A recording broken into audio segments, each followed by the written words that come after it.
WHO menjelaskan SARS coronavirus merupakan virus yang diidentifikasi pada tahun 2003 yang menyebabkan SARS. Epidemi SARS menyebar hingga 26 negara dan menginfeksi lebih dari 8.000 kasus pada tahun 2003.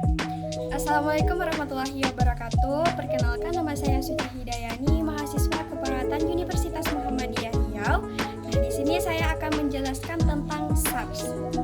Nah, apa sih itu SARS? SARS atau Severe Acute Respiratory Syndrome adalah infeksi saluran pernapasan berat disertai dengan gejala saluran pencernaan yang menyebabkan coronavirus. Penyakit SARS ini sering disamakan dengan COVID-19. Infeksi virus SARS yang menyerang saluran pernafasan dapat berakibat fatal hingga menyebabkan kematian, terutama jika tidak segera dilakukan penanganan yang tepat dan sesuai.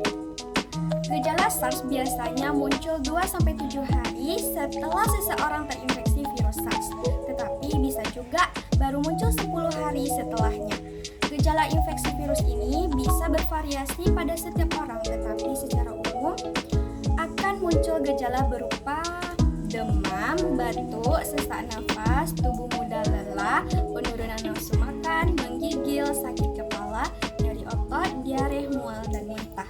Faktor resiko SARS yang harus kamu hindari yang pertama yaitu berinteraksi dengan hewan pembawa virus SARS baik secara langsung ataupun tidak, kemudian melakukan liburan atau perjalanan bisnis ke wilayah atau negara saat wabah sedang menyebar di area tersebut, kemudian tidak menjaga kebersihan tangan dan diri dengan baik.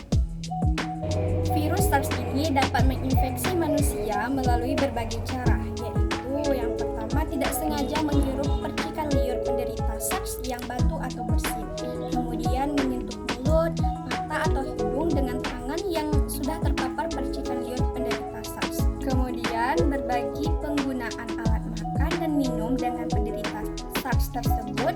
Nah, kemudian seseorang juga dapat tertular SARS jika menyentuh barang yang terkontaminasi oleh tinja penderita penyakit tersebut, terutama apabila penderita tidak mencuci tangan dengan baik setelah buang air besar. Ada beberapa cara yang dapat dilakukan untuk mencegah SARS tersebut, yaitu jangan bepergian ke daerah endemik SARS, kemudian jika terpaksa bepergian ke daerah tersebut, jaga kesehatan, hindari pusat keramaian, gunakan masker, dan ikuti protokol atau aturan yang diberlakukan di negara tersebut. Kemudian terapkan hand hygiene dan cuci tangan dengan air mengalir menggunakan sabun. Jika tidak ada, gunakan hand sanitizer yang mengandung alkohol minimal 60%. Kemudian jangan menyentuh mata, hidung, atau mulut sebelum mencuci tangan. Bila teman-teman mengalami gejala mirip SARS, lakukan beberapa langkah berikut untuk mencegah penyebaran SARS ke orang lain. Yang pertama, segera ke IGD rumah sakit untuk menjalani pemeriksaan dan perawatan. Kemudian hindari kontak jarak dekat dengan orang lain. Kemudian beritahu keluarga atau teman untuk tidak menjenguk dulu sampai 10 hari setelah gejala hilang. Lalu kenakan masker dan sarung tangan terutama bila ada orang lain di sekitar untuk menurunkan resiko penularan ke orang lain. Tutup mulut dan hidung dengan tisu saat batuk ataupun bersin. Adapun diagnosa yang kami angkat dari penyakit SARS ini yaitu salah satunya pola nafas tidak efektif, yang mana intervensi keperawatannya yaitu manajemen jalan nafas. Yang pertama, monitor pola nafas, kemudian monitor bunyi nafas tambahan, posisikan semi-fowler atau fowler, kemudian beri minum hangat, berikan oksigen jika perlu, kemudian anjurkan asupan cairan sebanyak 200 ml per hari. Dan diagnosa selanjutnya yaitu gangguan penyampaian ventilator. Adapun intervensi keperawatannya yaitu manajemen nutrisi.